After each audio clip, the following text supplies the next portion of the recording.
Welcome to the last breakfast. Please enjoy the video. You begin by confirming essentials: parts, power, and safe space.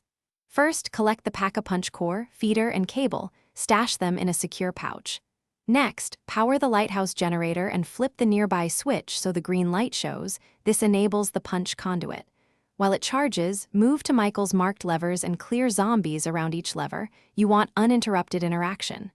Once done, place the core into the feeder slot and stand ready for the process to continue. You now build the Pack-a-Punch conduit assembly step by step. Insert the core into the feeder, then attach the cable firmly to the conduit port. Listen for the click to confirm connection. Once connected, rotate the mirror array until markers align. Use shadow cues and make 1/4 turns to lock each mirror.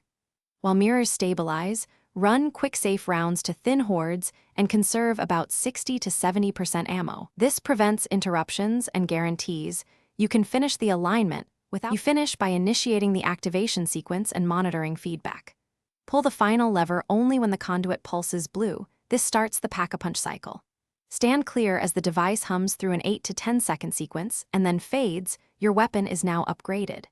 If activation fails, immediately reboot the Lighthouse generator, reseat the core and cable, and recheck mirror alignment. Most failures are connection or alignment issues.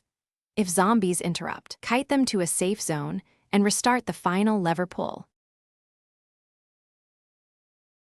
Thanks for watching. If this was helpful, leave a like and consider subscribing. See you next time.